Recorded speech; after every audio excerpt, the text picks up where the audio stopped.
Tudo que é novo é bom, tudo que é bom é da hora e tudo que é da hora está na TV União. Alcance, visualização, repercussão. O sinal via satélite da TV União atinge um raio de mais de 30 milhões de pessoas em 7 estados: Ceará, Maranhão, Rio Grande do Norte, Acre, Mato Grosso, Distrito Federal e São Paulo. E aqui, mais uma vez, estamos nós com uma programação jovem de cara e de coração, jornalismo independente e crítico de mãos dadas com o cidadão.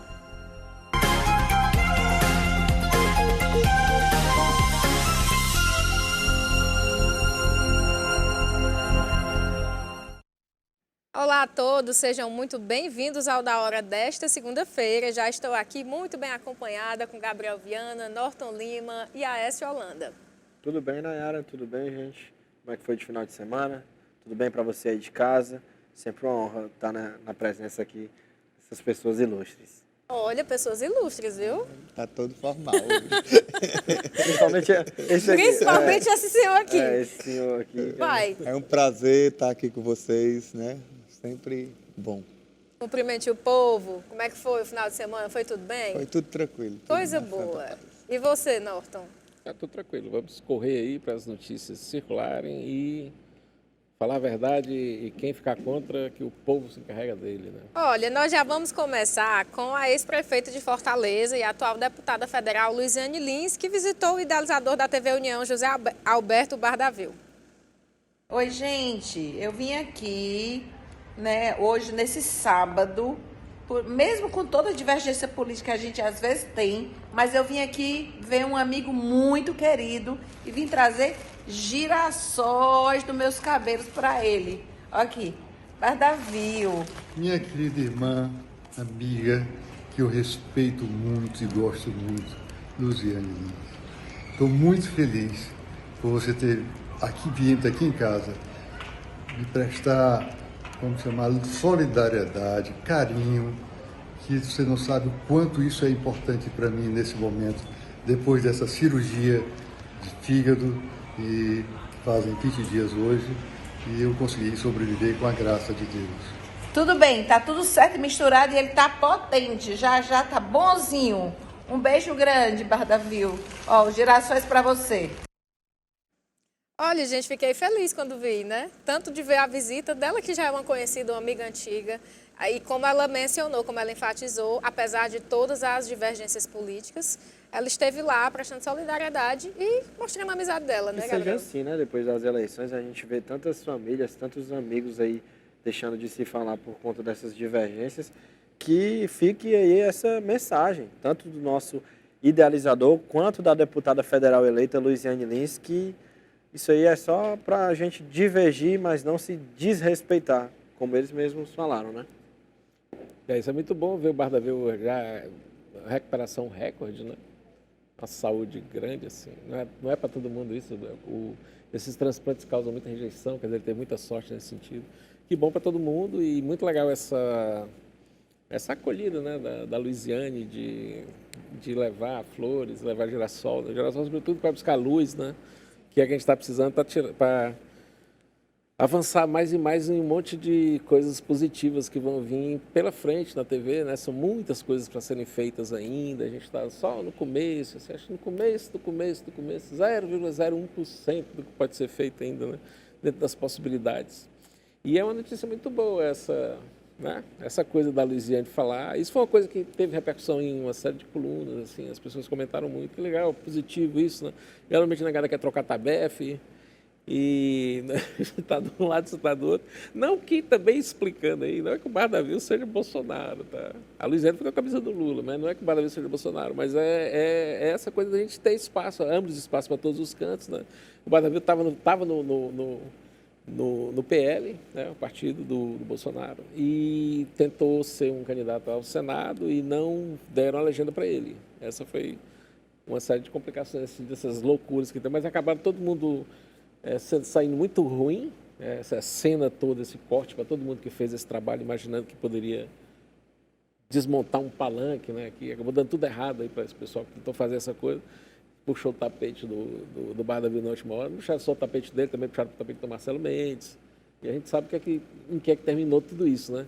Mas é muito positivo isso. A gente não, essas relações também não quer dizer que a gente não vai deixar de ter a nossa crítica e a nossa independência, né?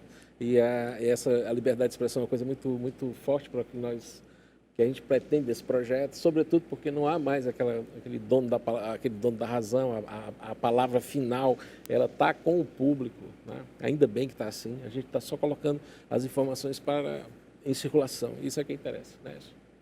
Assim, desejar ao Bar da Vil paz e luz, né? Para que tudo dê certo, como já tem dado, né? E eu achei muito interessante aí, um momento muito especial aí da vida cotidiana de Fortaleza, né? Uhum. Gabriel Viano, o que temos? E no último sábado, infelizmente, foi confirmada a morte daquele adolescente de 15 anos que foi baleado por um colega de escola lá em Sobral, aqui no interior do nosso estado. Ele ficou internado por 3 dias em estado grave, mas não resistiu às complicações do tiro na cabeça. Notícia triste, né, gente? Essa situação, tudo, né? O bullying, que não é uma coisa que já vem sendo falada há tanto tempo.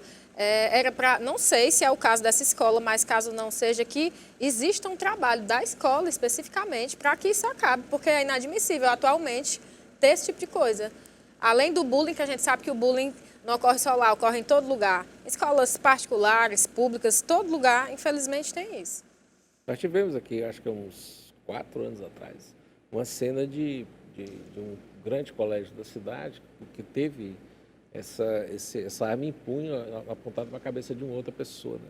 Isso não é uma coisa que, quando essas coisas acontecem, você já vai ver que a falência já é da pedagogia. A gente abordou isso na vez passada. O ponto mais bobo dessa questão toda foi o Cid Gomes, né, atribuir ao presidente Bolsonaro uma coisa que aconteceu dentro da escola dele. É um negócio assim completamente sem... A gente sabe que tem muito isso, a sociedade cearense ela tem esse viés de violência muito forte. Não é de hoje, né? Essa coisa não é de hoje. A gente espera que isso acabe de uma vez e que a educação que esteja dentro da sala de aula, ela chegue, né? Sobretudo essa visão de convivência social, que as pessoas que estejam na escola aprendam a importância disso. O problema também é essa cultura de violência importada aí do cinema, né? Hollywood inaugura essa cultura de violência com essa questão do faroeste, assim, eu estava dando uma repaginada nos desenhos de nossa infância, né?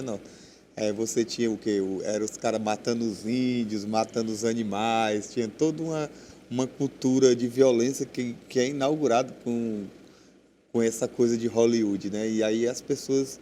E depois vem aí o Snoop Dogg, né? Que eu falo o Snoop Dogg como símbolo, né?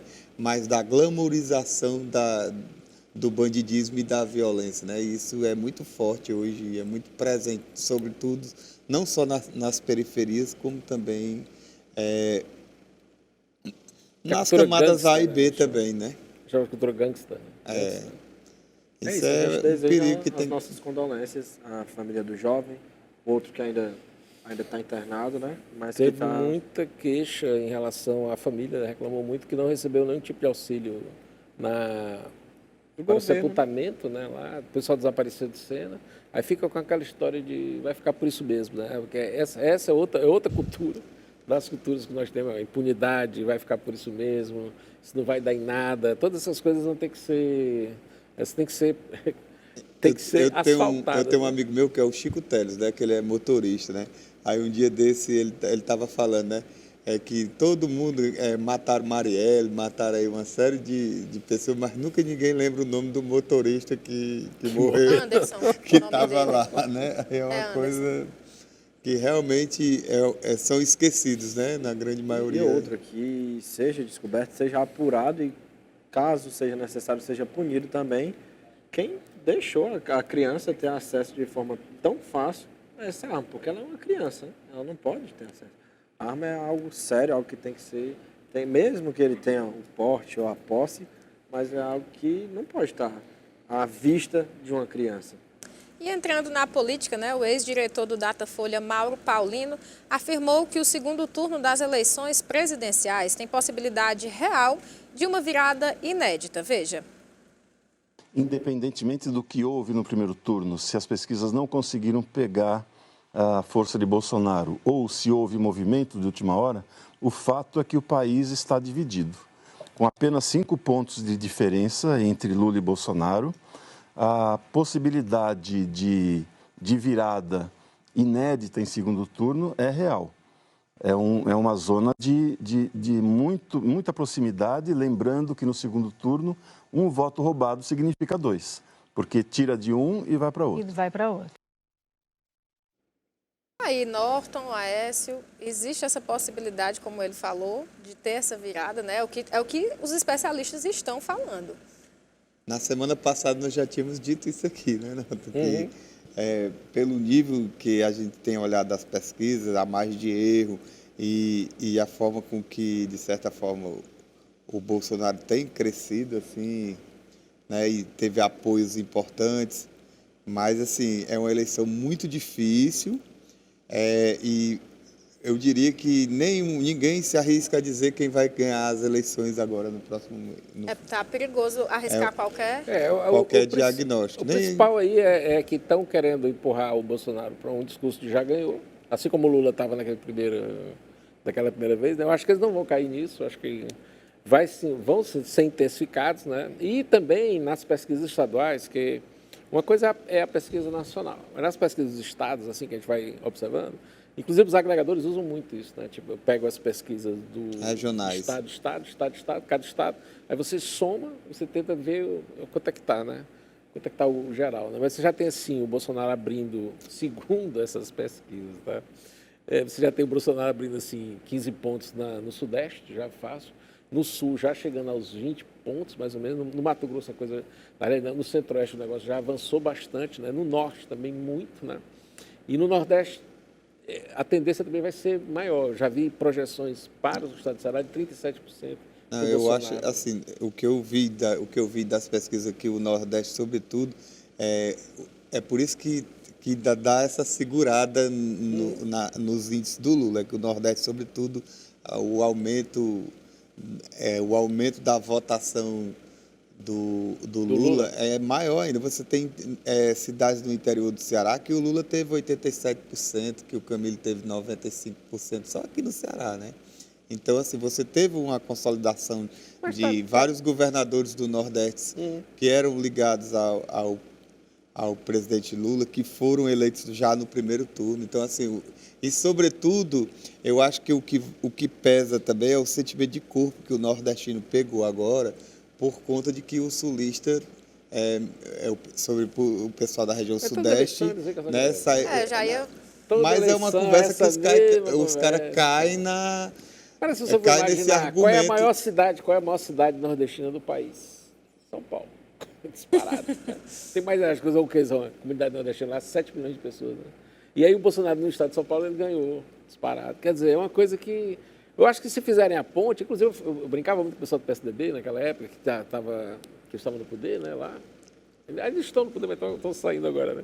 Mas eu falava muito, tem muita gente no Nordeste que vai para fazer operação, cirurgia, e em São Paulo, e que não estava sendo feito esse diálogo entre a comunidade nordestina de São Paulo e a comunidade nordestina. Paulo Maluf foi o único cara que fez isso. Foi o único cara que fez isso. Né? Na história. Inclusive, a ideia era remontar me lembro que o Xeramubim era muito grato a ele, porque ele mandou uma ambulância. Mandou várias ambulâncias. Lá para o Xeramubim. Ele mandou ambulância para tudo até canto, que era um negócio de louco, né? Porque todo mundo ia se cuidar. Mas aí, quando teve esse preço das passagens ficaram mais ou menos compatível, todos os filhos que estavam em São Paulo mandavam os pais para fazer a operação em São Paulo. Quer dizer, e eles simplesmente eles não souberam se comunicar. Os tucanos são assim, né? E aí não fizeram essa ponte, não fizeram essa coisa toda e a coisa foi colocada. Agora, vamos lá, ó. Mesmo que o Lula suba aqui, mais 10 pontos, ele teve 55, 50, né? Se ele crescer, o Bolsonaro também vai crescer aqui em votação. Então a gente sabe que, mas aí tirando cabeça a cabeça, vai ser difícil, porque aqui nós temos o quê? 27% do eleitorado, né? 27% do eleitorado. E o resto dos cantos, o resto das regiões vão ficar muito... O problema é que se você vê a pesquisa, né, se der uma olhada nas pesquisas, é que o Nordeste dá uma vantagem muito grande, esses 27%, se o cara for acumulando segundo lugares em outros cantos, quando você chega, essa vantagem conta. Contou para Dilma, contou para o Lula, contou para o Fernando Henrique quando lançou o Real, que ganhou no primeiro turno, entendeu? Essa vantagem do Nordeste. Mas tem muita coisa acontecendo, muita maluquice. Por exemplo, lá em Pernambuco, hoje pela manhã eu estava vendo uns vídeos bem engraçados lá, o pessoal falando que a Marília Reis, ela recebeu o apoio do Paulo Câmara. E o governo do Paulo Câmara estava muito queimado. Né? Essa associação dos governos estaduais que estão tão fracos com isso, vão colocar. Aí os caras disseram assim, Marília Reis, você virou Paulo Câmara na veia. Né? Eles colocaram essa brincadeira. Virou, você tomou a injeção de Paulo Câmara, né, nessa coisa. Então aí ficou complicado. Eu não vou votar mais nela. Os líderes já começam a pular fora. Aí começa aquelas questões locais que é assim, ó, eu vou votar no Bolsonaro porque vai ter uma votação por exemplo, tal e eu não quero apostar, mas eu acho, no caso aí da Marília Reis, eu acho muito difícil a Marília Reis não ganhar a eleição. Porque tanto ela está na frente das pesquisas, como já é a Marília foi muito prejudicada pelo petismo como um todo, né, sobre a possibilidade dela ser candidata. Para ela poder ser governadora, ela teve que ir para um outro partido, assim, um partido de centro, né? Raquel agora é a viúva lá, Raquel Lira, né?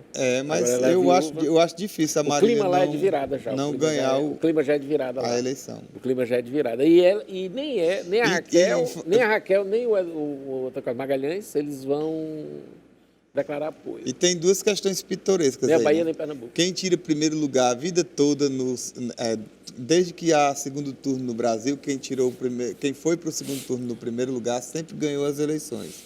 É isso. Falando nisso, Bolsonaro abriu vantagem sobre o Lula. Confira. De pesquisa aponta que o candidato Jair Bolsonaro desponta com uma vantagem de 11 pontos sobre o seu oponente, Luiz Inácio Lula da Silva. Bolsonaro tem 55,9% dos votos contra 41,1% de Lula. E dos governadores eleitos, a maioria declara apoio a Bolsonaro. Dos 15 governadores eleitos no primeiro turno, pelo menos 8 estarão com Bolsonaro. Zema, Castro, Ibanez, Ratinho Júnior, Gladson Cameli, Ronaldo Caiado, Mauro Mendes e Antônio Denário. Lula, por sua vez, conta com o apoio de 6 governadores eleitos. Elmano de Freitas, Carlos Brandão, Rafael Fonteles, Fátima Bezerra, Helder Barbalho e Clécio Luiz. O governador Vanderlei Barbosa, do Republicanos de Tocantins, também eleito no primeiro turno, não assumiu posição. E candidatos à presidência confirmam presença nos debates. Luiz Inácio Lula da Silva, do PT, e Jair Bolsonaro, do PL, devem participar de pelo menos 2 debates televisivos. Os candidatos confirmaram presença nos dias 16 e 21 de outubro em 2 emissoras. E aí? Serão 4 debates e o Lula disse que vai só apenas em 2. Pois é, porque eu vi que acho que é o primeiro e o último. Eu acho que mais do que as pesquisas, a expectativa maior vão ser os debates. Né? Os debates eles vão ser muito decisivos agora nesse segundo turno, porque vão ver como é que vai ser aquela questão assim. Agora imagina, o Lula estava chamando o Bolsonaro de genocida, de campeão mundial das fake news, né? Aí o Bolsonaro já... Ex-presidiário, Bolsonaro Ex-presidiário, bandido, não sei o que. Cara, vai ser eu acho que vai estar todo mundo esperando que vai ser muito divertido esse... Aquele último debate foi o que foi. Realmente vai ser um debate muito assim, agressivo, né? E o povo gosta desse tipo de coisa. Tem uma emissora nacional aí fez um debate no estilo americano, olho no olho, né? Com e foi um sucesso, né? Essa nova... Vai ser engraçado. Agora vamos ver também como vai ser o comportamento das pesquisas, porque daí vai depender o ânimo de cada um deles. Imagina se o Bolsonaro não fizer nada do que estão pensando, ele chegar super tranquilinho, falar o que ele tem que falar. 2 aldol, Tipo assim, aquela coisa toda assim, Lula, eu te perdoo. Só se ele tiver 2 aldol. Eu sinto e o Lula... Não, mas é porque o nível tá... Nessas primeiras peças que a gente viu aí, foi loucura, né? Dizer assim, Bolsonaro é canibal, aí mostra o Bolsonaro comendo carne humana. Foi proibido. Aí foi proibido, aí botaram o que era mais Já botaram o negócio do menino do MEP, do Lula, né? Já começou a grande... É bom vocês... Era bom ter uma barra aqui Que é lamentável, né? Colocar Porque um o Google debate aqui, a gente colocar esperava... assim, digite aí a sua pesquisa, né? Para todo mundo ver o que é que tem. O que é que a gente tem mais aí? O que é que vai falar? É lamentável que o que a gente espera é candidatos mais... que aponte soluções econômicas, que aponte soluções de mudança, de transformação mesmo para o país, né? Não essa... Aí você tem o Lula já essa fazendo uma briga. inversão já para alguns temas alguns valores assim. de Vamos ver comportamento, sobre já isso, que mudou. além do Lula, os aliados dele também, né? Principalmente aqui no Ceará. Vitor Valim apareceu ao lado de Camilo Santana e Eumano de Freitas pedindo votos a Lula. Vamos ver. Olá, meus amigos, olá, minhas amigas de Caucaia. Estou muito feliz que agora a nossa cidade de Caucaia tem um governador, Eumano de Freitas, e a nossa cidade de Caucaia tem um senador, Camilo Santana. Mas antes de falar diretamente a você, cidadão caucaense, quero dizer que aqui tem 3 cristãos que são contra o aborto, contra a legalização das drogas e perseguição a qualquer tipo de igreja. E eu peço a você, para Caucaia ficar mais forte, voto o nosso presidente Lula 13. Obrigado, Vitor. Obrigado ao povo de Caucaia por a vitória que tivemos, uma vitória histórica de ganhar no primeiro turno essas eleições para governador e dar a maior votação a um senador no Brasil, que foi a votação do nosso senador Camilo Santana. Esse governador eleito, que é eleitor de Caucaia, nós vamos andar muito juntos, fazer ainda mais para o Caucaia com esse grande prefeito, mas para esse projeto avançar ainda mais, para a gente poder construir ainda mais, dia 30, é eleger Lula presidente do Brasil, votando no 13, para que a gente possa, assim, fazer 4 vezes mais ainda para o Caucaia. Ter Lula na presidência do Brasil, Camilo no Senado, Eumano governador e Vitor Valim na prefeitura de Caucaia. Vamos juntos, votar no 13. Não é isso, nosso senador? E aí, Norton? Bom, eles vão fazer o jogo. Tem gente de um lado pedindo voto, tem gente do outro lado pedindo voto. A gente está mostrando, de uma maneira geral, assim... Hoje tem um grande sem ato aí corte, dos sem prefeitos, nada, né? que é para dizer assim, ó, a gente está mostrando que está circulando pelas redes. E isso é uma coisa que a gente já tem feito desde o primeiro turno. Não tem não temos, assim, o menor problema em relação a isso, né? Mas você já vê que tem uma movimentação, que eles estão querendo fazer buscando, né, fazer esse jogo local para pedir voto para o ponto de vista federal. Tem que ver se eles vão ter fôlego para poder fazer o tipo de campanha que eles fazem localmente, o tipo de campanha que eles vão fazer federal. Hoje, assim, a campanha do PT está organizando um grande ato aí com todos os prefeitos do Ceará, um grande momento aí de reunir apoio, sobretudo os pedetistas, né? Eu acho muito difícil tentar colocar um gibão, né, nesse pessoal, né? Porque não vão ter como controlar. É uma campanha completamente diferente. As pessoas vão votar mais livres, né? A tendência vai ser essa, né? Veja assim, ó, aquela pressão que o candidato a vereador exerce é uma, né? Aí, quando chega esse voto assim... O problema é que, por exemplo, o governador do Ceará foi eleito, é o governador do PT, né? Então, assim, sobretudo, eu acho que a estratégia do Palácio, né? Do governo do Estado, é tentar tirar o mais voto possível para que possa eleger o Lula, para fazer esse link, né, de verbas, de projetos. Como é que fica o cenário de um governo Bolsonaro e o Eumano? Não muda nada, é o Camilo e o Bolsonaro na presidência. Agora é ruim para o Ceará, né? Apoiaria o Bolsonaro, faria oposição ao Bolsonaro lá? Eu acho que, assim, sobretudo no Congresso, né? Hoje o Congresso é muito dividido e tem O Congresso está muito... E tem umas questões assim. Eu nunca imaginei realmente assim que o Congresso fosse conseguir. O Congresso está totalmente Bolsonaro montar algumas figuras ideológicas lá de direita, né? De extrema direita e também figuras de esquerda dentro do Congresso. Eu acho que esse debate vai ficar muito... Mas o centrão, como sempre, né, vai ser o governo, não importa qual. Olha, a gente vai continuar esse debate já, porque agora nós vamos para um rápido intervalo e já voltamos.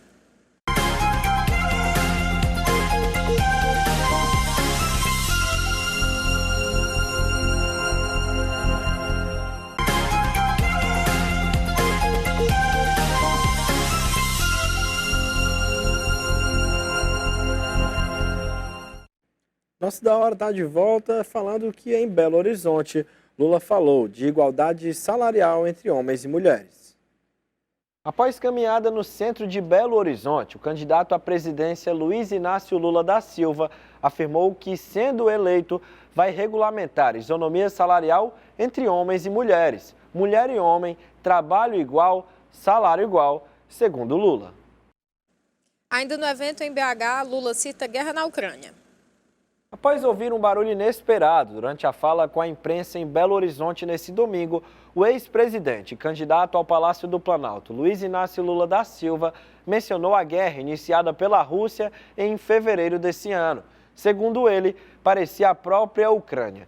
Ao menos 70 mil soldados dos dois países morreram no combate, de acordo com dados da Ucrânia. Além disso, cerca de 6.114 civis morreram, segundo dados da ONU. 390 eram crianças.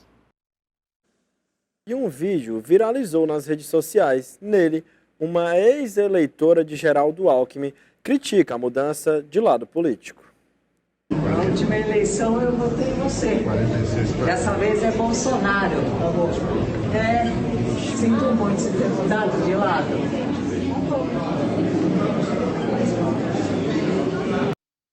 Aí, Norton, Aécio, tem muita gente que, de fato, mantém essa postura como essa senhora, né? Que não gostou dessa mudança porque a vida inteira Geraldo Alckmin foi opositor de Lula. Imagina, a situação do Alckmin ficou muito complicada, né? Porque o Alckmin foi uma das grandes bolas fora dessa história do governo. No Pernambuco, quando começou aquela brincadeira lá, quando eles começaram a ir para o Pernambuco, então, o Alckmin fez um vexame tão grande. Ele já estava acumulando isso, né? Aquela história, Lula, Lula, Lula, Lula. Né? Aí em Pernambuco teve uma cena que foi engraçadíssima, que ele disse que andou pelo estado e viu uma camisa escrita assim, era Lula presidente, Anitta vice. Aí ele riu, ele mesmo fez a piada, né? Ele falou essa história. Ninguém riu disso, todo mundo achou um absurdo. Depois daí tiraram o Alckmin completamente de cena. Aí ele foi para o estado de São Paulo para tentar fechar a eleição da Haddad em primeiro, também não deu certo, quer dizer, ficou uma coisa altamente complicada. Os tucanos abriram mesmo o racha violento, né? Quer dizer, Serra, a turma toda daquela uma parte grande assim do Rodrigo Garcia, tal. Eles vão votar no Tarcísio, né? E o Alckmin está tentando ainda ver como é que corrige o Haddad tentar reverter alguma coisa. Foi acho que um dos piores erros do estudo de pesquisa. Essa eleição em São Paulo ela ficou muito marcada por essas coisas todas, né? Aí essas pegadinhas vão acontecer cada vez mais e mais e mais. Eles estão tentando botar o Alckmin lá em São Paulo, porque não tem como explicar, porque ficou assim, ó, o Alckmin falando mal do Lula, a gente sempre soube que isso ia acontecer, o tempo todo falando mal. Agora, nesses apoios do segundo turno, menos, ele vai ter uma adesão menor. Você tem o Ciro falando mal do Lula, você tem a Tebet falando mal do Lula, né? E tem uns memes circulando que são engraçados, assim. Qual desses aqui nunca chamou o Lula de ladrão, né? Com a foto deles em relacionado com o Lula. As pessoas estão vendo isso. Bom, se vai pegar, se não vai pegar, se vai deixar de pegar e tal. Mas é uma coisa que eu acho que para o Lula, mesmo assim, não vai pegar tão mal, né? Mas para o Alckmin ele vai ter que se explicar, porque ele tem que se explicar com a base dele. Você puxa, mas não puxa a base, né? E na estratégia do Lula... Mas vamos combinar que o Alckmin não tinha mais base, né, gente? O Alckmin, ele estava fazendo um programa de rádio numa cidade do interior de São Paulo já. Ele é muito mais uma invenção do Márcio França, assim, ele era do Mário Covas, né? Não, eu estou falando, ele surge no cenário novamente, porque o Alckmin estava no ostracismo, né? Estava fazendo um programa de rádio, numa cidadezinha do interior de São Paulo, aqueles programas tipo Drauzio Varela, né? Saúde com Alckmin, era uma coisa assim desse tipo aí, entendeu? E aí, eu acho que ele é muito mais uma invenção do Márcio França, para ver se faz uma construção ali, atrai setores... Márcio França que também acabou rodando. Setores do PSDB para essa história toda, entendeu? Do que uma situação, assim, propriamente que o Alckmin tivesse densidade para alguma coisa, né? Então, eu vejo dessa forma. O Alckmin, nesse ponto aí, ele não somou muito na campanha do Lula, não. Olha, milhões de votos foram dados a candidatos com pendências judiciais. Mais de 3.800.000 votos no primeiro turno das últimas eleições foram dados a candidatos sem registro de candidatura na Justiça Eleitoral. Apesar dos nomes constarem nas urnas, os candidatos permanecem pendentes por decisão judicial. Falando justamente disso que a gente estava comentando há pouco, Pablo Marçal postou um vídeo nas suas redes sociais mostrando apoiadores de Lula nessas eleições falando mal do candidato ou do Partido dos Trabalhadores em outras épocas. É verdade, nunca como antes se roubou tanto nesse país. É verdade, o país quebrou. O Brasil foi quebrado pelo PT, foi quebrado pelo lulopetismo. O PT não é bom nem para fazer coisa ruim, nem para fazer coisa boa. Esse é o drama. É ruim para tudo. O mensalão é um lanchinho de jardim infantil perto, né, do banquete de corrupção do Petrolão. É só um cara, um sujeito individual que tinha 100 milhões de dólares, uma conta do exterior, um gerente, um negócio de louco. Depois de ter quebrado o Brasil, Lula diz que quer voltar ao poder. Ou seja, meus amigos, ele quer voltar à cena do crime. Porque sim, há um fascismo de esquerda também no Brasil, liderado pelo PT. O Lula não tem a capacidade de fazer um meia-culpa, né, como grande orquestrador do até então maior escândalo da história da República, que foi o Petrolão. Como é que é? Esses caras aí que tanto falaram absurdamente do PT, só tem duas hipóteses aí. Ou esse Lula, esse quadrilheiro, arrependeu dos seus maus caminhos, pagou a cadeia que ele tem que pagar, devolveu trilhões que ele tirou do nosso povo, ou esses aí fazem parte da quadrilha agora. Esses aí eu prefiro acreditar que são os quadrilheiros novos, todos contra o Bolsonaro, né? Tudo por quê? Porque não é sobre política. Bom, é o que ele estava falando, né? Você vê assim, o Fernando Henrique agora, né, apoiando, o Fernando Henrique com essa conversa, né, colocou... Tem o Marco Aurélio também falando. Vamos combinar que esse discurso é muito vazio, né? Assim, se você for apontar lá para o lado do pessoal que está dentro do governo, também aí você tem os imóveis da família Bolsonaro, você tem uma série de situações que eu acho que, digamos assim, que a política hoje, como é que eu posso ser mais claro, que a política hoje no Brasil é o sujo falando do mal lavado, né? Se você for olhar assim, é um discurso assim, o sujo falando do mal lavado, e quando, na verdade, o que a gente deveria discutir hoje são marcos legais, como é que vai estar a questão econômica no futuro, como é que vai estar a situação do povo brasileiro, se vai ter comida na mesa, se os preços vão baixar, se vai ter controle de inflação. Quer dizer, hoje o debate para a escolha da presidência da República está nivelado por baixo, né?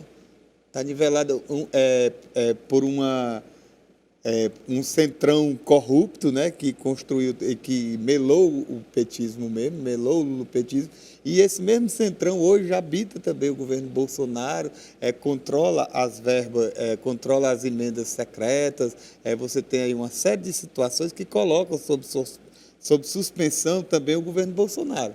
Então, assim, mas eu acho que nós não deveríamos levar o debate para esse nível. Não, fulano é ladrão, o fulano condecorou miliciano, o fulano fez isso, fez aquilo. Não, mas essas críticas não fazem. Eu acho que o debate tem que ser econômico, né? Eu estou ganhando de um por um. Os caras disseram assim, a família Bolsonaro comprou 51 imóveis com dinheiro vivo. Né? Aí quando o cara foi ver, era dinheiro em moeda corrente. A própria Folha que fez a denúncia, a primeira denúncia, ela já não coloca isso muito bem claro. O Centrão, se for observar, ele começa no governo Sarney ainda, né? A formação de todo... Que era aquele centro mais fisiológico aliás, a base mais fisiológica do Congresso, que era mais fácil você cooptar para que o governo aprovasse as coisas como eles queriam, né? Isso aí, já se você for observar, onde é que está... Tem um editorial antigo do Roberto Marinho, que ele escreveu, que era entre... Quem é pior, se é o corruptor ou é o corrompido, né?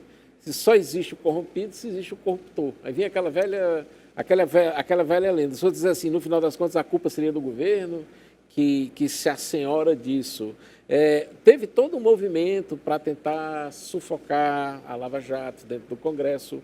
Isso, dentro da política real, foi necessário fizeram uma série de questões desse tipo, vamos acabar, mas aí o povo agora vai e vem, taca, levanta o Moro novamente, né? Nós temos acho que tem aí o Marco Aurélio falando, né? Tem sim, eu vou pedir para a Podia nossa até colocar, direção acho que essa fala do Marco Aurélio. Ela é 16, por favor. O que favor. está acontecendo é que está se somando, né?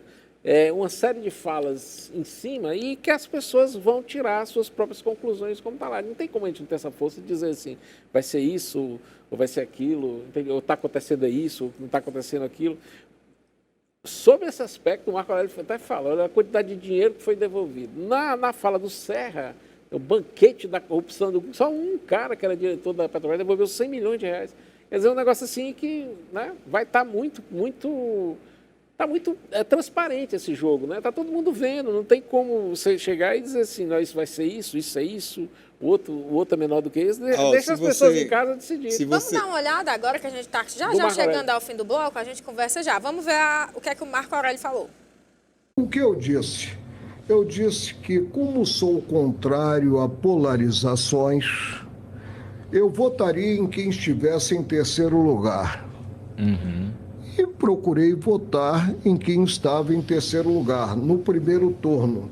E que no segundo turno eu votaria no atual governante, no presidente Jair Bolsonaro. Por quê? Por quê?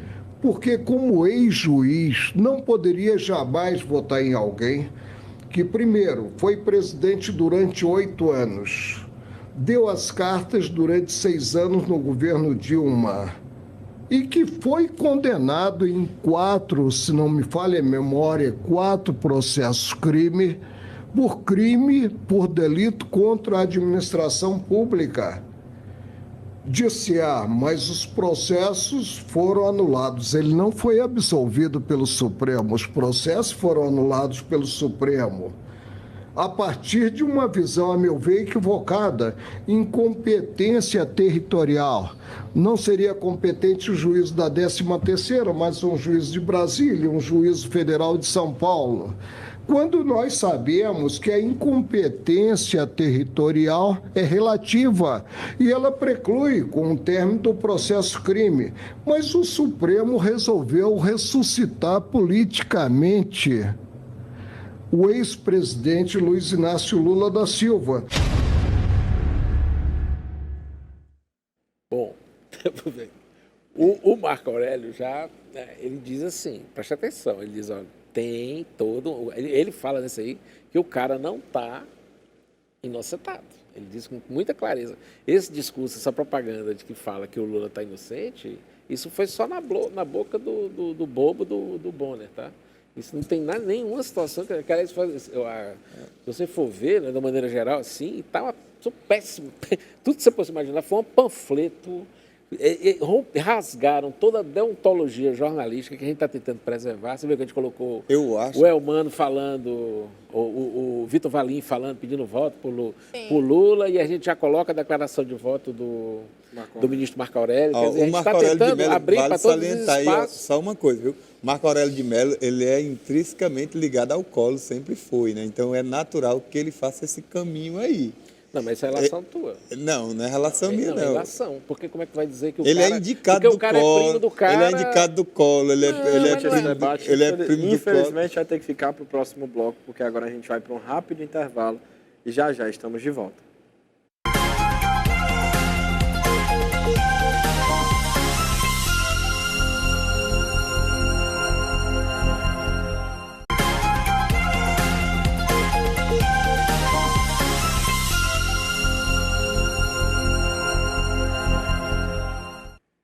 Bancada de aliados de Bolsonaro aumenta 41%.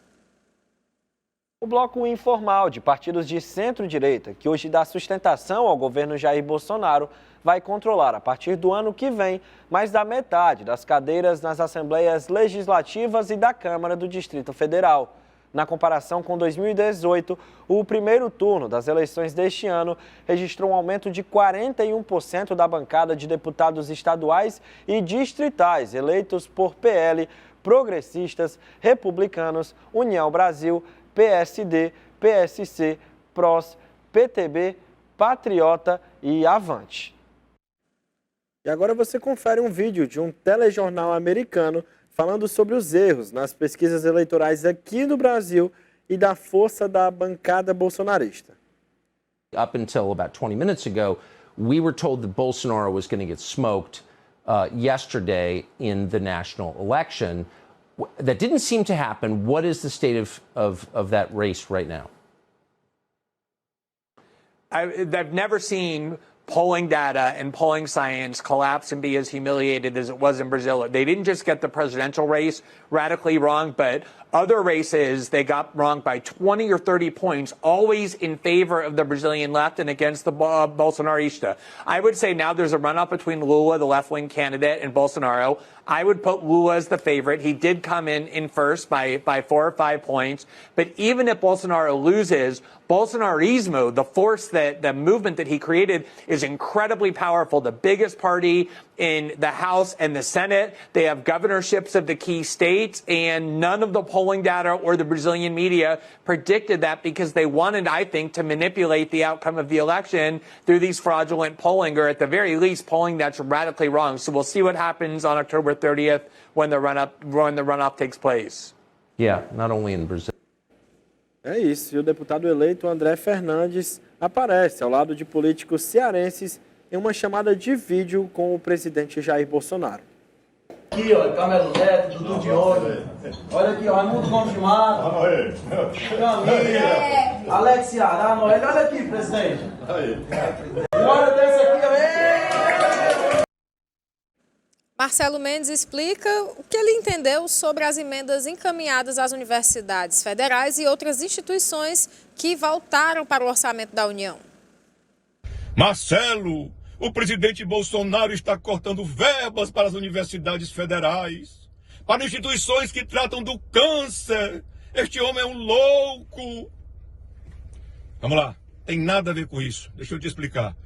O que acontece é que as emendas de deputados federais e senadores, que foram encaminhadas para as universidades federais, que foram encaminhadas para instituições que tratam do câncer e de outras várias doenças, para qualquer instituição, ao final do ano, se essas instituições não gastarem o dinheiro, não apresentarem projeto, ou se elas apresentarem projetos com falhas e atecnias, não usarem o dinheiro, esse dinheiro, por força da lei, não tem nada a ver com o governo Bolsonaro, volta para o orçamento da União. Isso é uma exigência da lei orçamentária. Se não usa, o dinheiro volta para ser utilizado em outro projeto no exercício seguinte. Meu povo, mentira, ignorância e fake news não ganha eleição. É por isso que no dia 30, Bolsonaro. Tá aí, como nós vimos agora há pouco, cearenses declarando voto em Lula, também tem cearenses declarando voto em Bolsonaro, tem o deputado eleito, acho que foi um dos mais bem votados, né, Gabriel? O André Fernandes. O mais votado. Foi em primeiro lugar. 229 mil votos, 23 anos Os dois de idade, deputados mais votados, tanto federal quanto estadual, foram da bancada bolsonarista. Deputado mais caro do Ceará? Gostem. Ele não. Estadual. Não, o Carmelo, né? Não, o deputado estadual. Porque o André Fernandes é deputado estadual. Atualmente. Ele aí sempre usa 100% das verbas. Mas ele arrebentou na votação dele. Que eu não quero, é uma coisa que 23 anos apenas, né? O cara é um fenômeno. Será que fica de exemplo para o Wagner? Será que essa votação expressiva não ficou de exemplo para o Wagner, que a gente tinha batido na tecla aqui, que não fez palanque para o atual presidente Bolsonaro, que por isso talvez ele não tenha ido pelo menos a um segundo turno? Não, que o Wagner não vai por conta dessa questão, a gente sabe que é. Porque a estrutura do voto do Wagner, 60% do voto dele era bolsonarista. E dentro desse voto bolsonarista, ele começou a liquidificar, assim, né, de uma maneira muito rápida, entende? Aí ele foi desidratando, até que virou gás, né? Virou uma coisa completamente... Mas isso aí a gente já sabe, acho que o Wagner já é um assunto do passado, ninguém está vendo. O Wagner não foi para essa reunião. Daqui a 2 anos vai ser do futuro, né? Que provavelmente ele deve tentar a prefeitura. Olha, e nós vamos conversar mais sobre isso né? na volta, né? Vamos para um rápido intervalo e voltamos já. Agora...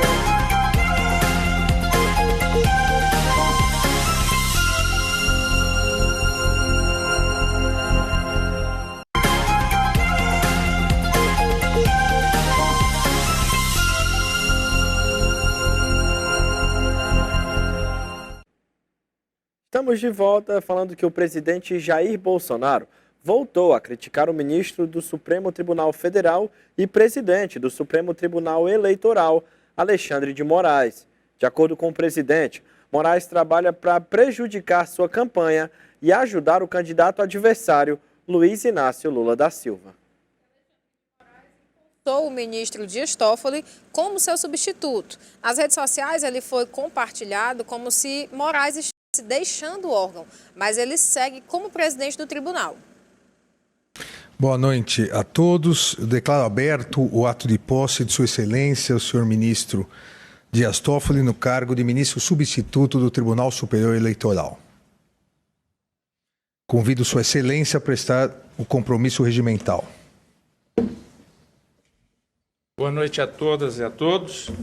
Declaro aceitar o cargo de ministro substituto do Tribunal Superior Eleitoral, para o qual fui eleito, e prometo bem e fielmente cumprir os respectivos deveres e atribuições em harmonia com a Constituição e as leis da República.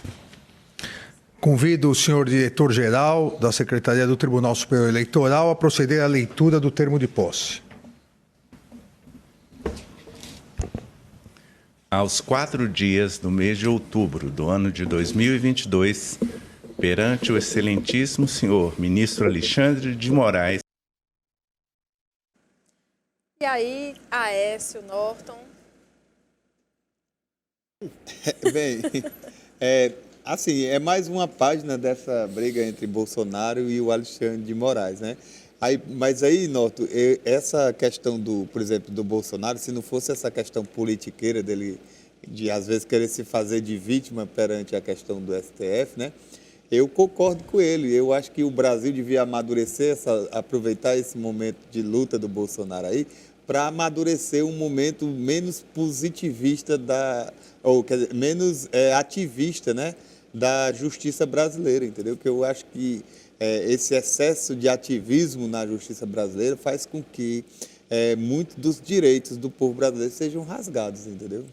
Tinha muita coisa que estava acontecendo lá nessa relação, né, entre o Senado e o STF, sobretudo entre o Senado, porque onde pode os ministros do STF sofrerem impeachment, né?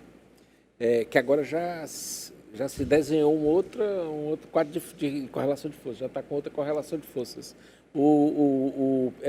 Já estão falando, pedindo para o Alexandre de Moraes já diminuir o braço, né, a pancada.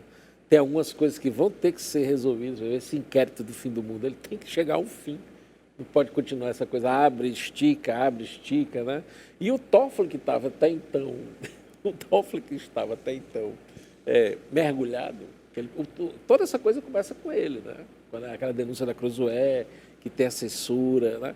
Aí o Toffoli, que estava até então mergulhado, é como se o Alexandre dissesse assim: meu filho, vem aqui, apareça, dê as suas caras também. Não vai dar as caras não, Barão, assim, aquela coisa, né? Chama o cara para ver como é que ele vai resolver. É um momento novo da cena. Fazia tempo que a gente não tinha uma relação de força tão bem estabelecida como essa agora, né? O bolsonarismo. O Glenn Greenwald, né, fala isso naquele programa lá, que é uma coisa engraçada que a gente passou sem falar dele, mas ele colocou isso, que independente do resultado, o Congresso ele vai estar com outra cara e outra personalidade do que vai vir. Se o Centrão vai ter força, vamos ver como é que vai ser a base de cooptação do Centrão. Eu acho que é o Bezerra da Silva que diz assim, que só quando a galinha criar dente e o saci cruzar as pernas, né? Então, assim, eu só vejo um ministro do STF ou alguma coisa, o Congresso ter coragem de fazer isso com o ministro do STF ou com alguma coisa assim, quando a galinha criar dente ou o saci cruzar as pernas. Porque assim, o que há de sério que o povo brasileiro precisa é uma reforma do judiciário, né? E aí você não vê nenhum político sendo eleito falando em reforma do judiciário. Até esse Moro aí que podia estar pregando algo desse tipo. Não, ele não tem moral para propor isso, porque ele é a favor daquelas férias abusivas que a galera tem, ele é a favor dos auxílios paletós, ele é a favor das remunerações para as casas, de todos os privilégios que o judiciário do Brasil tem desde a época do Império, né? Então, assim, o judiciário e a academia, a universidade, nunca foram instituições reformadas na democracia brasileira, nem na e nem na monarquia, né? Então, assim, é muito difícil você ter um desses caras do Congresso aí, quer dizer, não tem nenhum que queira realmente encarar uma reforma do judiciário séria, né? Muito que acontecesse. Eu acho que a gente devia aproveitar esse momento. Tem uma coisa que eu gostaria muito que acontecesse, era o seguinte, que acabasse essa perseguição alucinada que eles fazem aos servidores públicos. Em todas as esferas, municipal, estadual, federal. Sabe por quê? Porque é o seguinte, quem está pagando essa conta, né? Quando se fala em reforma, quem paga essa conta é isso. Olha, o Collor sobe na nossa cena como o caçador de marajás, que era um cara que batia no servidor público. Aí o Fernando Henrique vem, aí faz aquela série, aquela quantidade enorme de perseguição, depois você tem toda uma invasão dos fundos de pensão, dos aposentados da Petrobras, isso do Banco, vem de do Banco antes, do se Nordeste. você for olhar, isso vem de antes, porque assim, ó, o que aí aconteceu na ditadura... O Lula também chibateou. Na ditadura militar, o Lula você também tinha... chibateou o servidor público. Na ditadura militar, antes da Constituição, qual era o critério de entrada dos servidores públicos no Estado? Era por amizade, a indicação do coronel. Não, mas continua. Aí o que acontece? Via terceirização, o que acontece? No MDB, o velho MDB da oposição, ele constrói o programa de governo do MDB, o programa de governo da redemocratização e da oposição. E esse programa, quem escreve na época era o príncipe dos sociólogos, que é o Fernando Henrique Cardoso. Ele escreve o programa de governo do MDB. Então, nesse programa, você tinha uma das principais bandeiras da esquerda na época, era justamente acabar com o trem da alegria do funcionalismo público, né? Coisa que a única pessoa, no caso que depois o PT virou corporativista, né? Virou a pauta sindical do PT foi maior do que isso. O Lula teve um desmonte da máquina o único pública governo muito grande. Que levou a sério essa questão foi o Tasso, que fez a reforma administrativa do Ceará. E hoje você tem aí o Ceará... Mas o Tasso tem mil problemas você aí. Tem o Tasso não tem problema, mas você tem o Ceará aí um estado modelo para o Brasil que é inegável hoje. Assim, eu estou falando do ponto de vista da cronologia. Veja bem, o Ceará é mais modelo dentro do Ceará. Agora, em outros cantos, as pessoas correndo. Pega o estado saneado, o estado que independente, hoje já passou por vários governos de todas as colorações partidárias. Se você for comparar o nível de eficiência de gasto público, aliás, isso é uma coisa que até o Manteiga desenhou, quando o Manteiga foi ministro da administração do governo do Lula, no primeiro governo do Lula, ele desenhou uma das coisas que eu achei mais interessantes assim. Se o Furlan fez aquele radar de oportunidades, né, fez um plano de desenvolvimento muito interessante dos setores, que o Ciro, em grande parte, começou a falar também sobre esse assunto, mas não aprofundou como o Furlan tinha aprofundado. O Manteiga criou um critério de gasto entre eficiência, né? Era assim, o gasto público e a eficiência de aplicação dele. Isso foi uma das coisas mais interessantes que eles fizeram. Se você for observar, nós estamos ainda muito distante. O Ceará está muito fora dessa realidade. A gente tem uma boa equação fiscal, mas também é muito imposto. Mas também nós somos um estado pobre do Nordeste, né? Não, mas vamos ver agora. Vamos ver agora essa virada, porque a realidade financeira é outra. Do Ceará, você já tem governador petista a Fortaleza ultrapassou a Bahia, né, na questão do desenvolvimento econômico. Você tem... São dados. Não, mas não é. Mas se você for observar, são ainda dados tá muito reais. aquém. Como é que você compara uma economia de Pernambuco? Você tem uma política de economia de Pernambuco, uma economia da Bahia com o nosso. Pernambuco justamente por tem isso, montadora de carro, cara. pelo saneamento das contas públicas que a economia no estado do Ceará é muito mais pujante. Mas vamos agora, essa realidade vai mudar, Pelo menos agora. Fortaleza hoje é muito melhor do que Pernambuco. Essa realidade vai mudar. Não é bem assim, pelo amor de Deus. Economicamente são os dados, são os últimos resultados, é só você pegar. Não, mas não são, mas são quantidade de onde? Baseado nas pesquisas, em toda essa... As pesquisas não têm validade agora para esse sentido. Se eu for ver, como é que um estado como Pernambuco, que tem montadora de carro, tem um porto como o Porto Suape, que é um porto que bomba, tem briga para ter terminal lá, tem um calado incrível, nunca precisou fazer essa maluquice que tem aqui nesse nosso porto do Pecém, que tem que sempre... A quantidade de areia que está por dentro dele é um negócio incrível. Aliás, tem uma história para saber... Onde é que foi? Ainda hoje não se sabe onde é que foi o dia da privatização da Coelce. dizem, né? Dizem, que estaria lá, foi usado nessas obras do PECEM, né? Aí você começa a brincar. Então tem uma série de coisas que no Ceará aconteceu que está muito abafado, porque nós não temos imprensa aqui. A única turma que fala, abre a boca para falar, que a TV União sempre foi isso, e sempre foi pau aqui na TV União o tempo todo. Não deixa crescer, não deixa respirar. Só com abnegados, né? A gente se dispõe a falar e que a gente consegue chegar mais forte nessa coisa toda. Então, por isso que a TV União, as pessoas olham para a nossa televisão sempre com muito carinho e que a gente abre o microfone para todo mundo.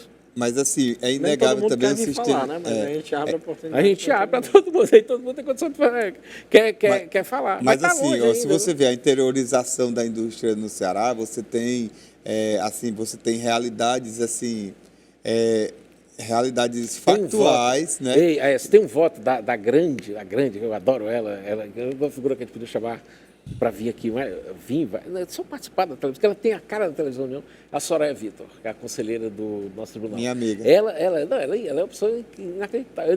Pronto, a Soraya Vitor é uma das pessoas que foram mas ela tem um voto dela. Elas foram injustiçadas, é uma das pessoas que foi injustiçada aqui no estado do Ceará, porque fez justamente esse projeto de saneamento das contas públicas, de austeridade política, naquela época não estava.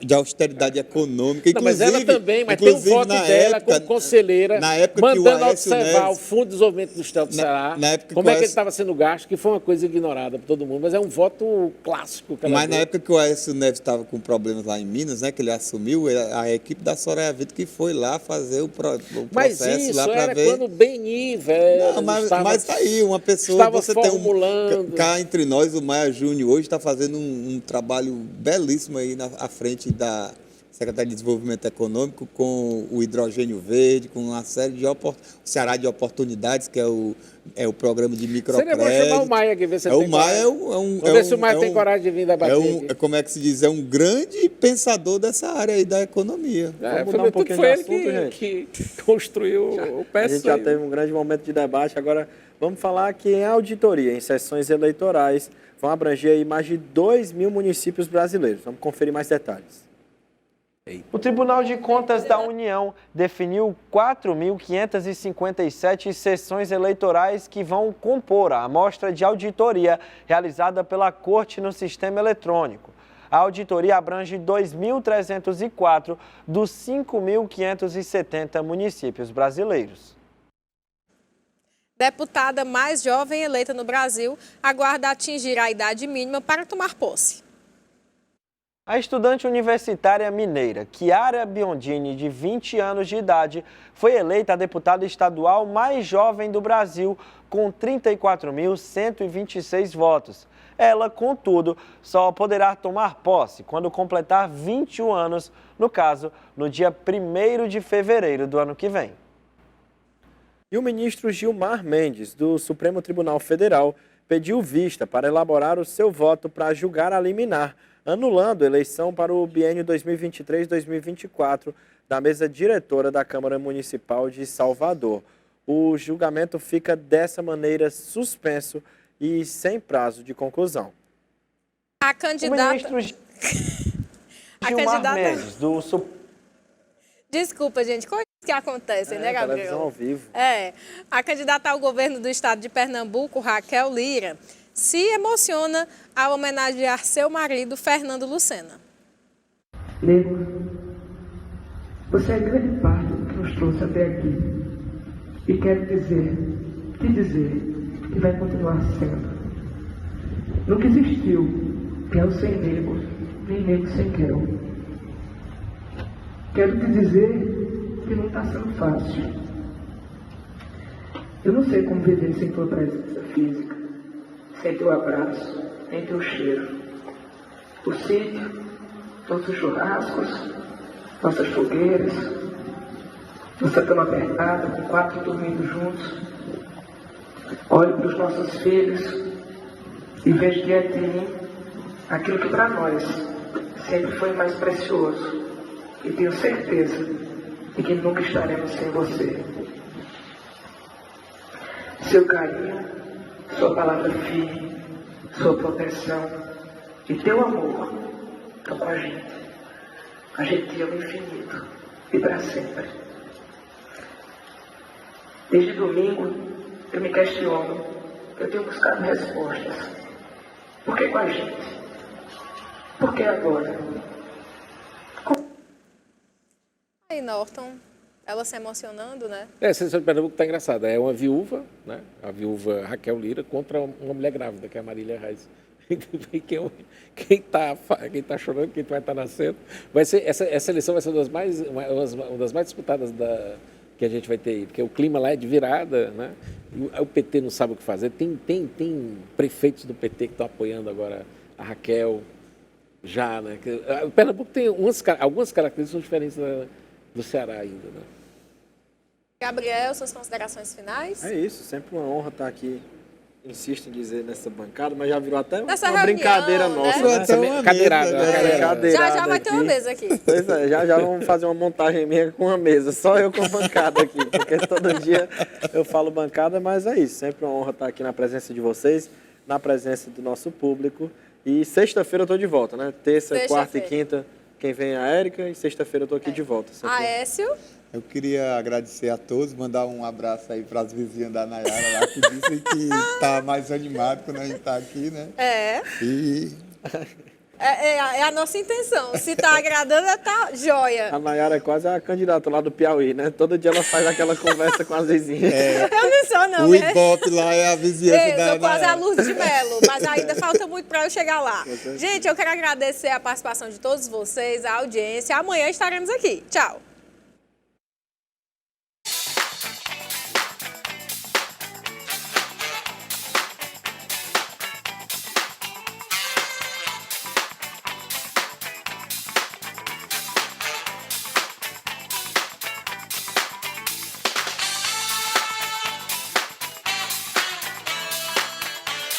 Eu não sou o melhor, mas especialista de boa comida, frigideira do Johnny.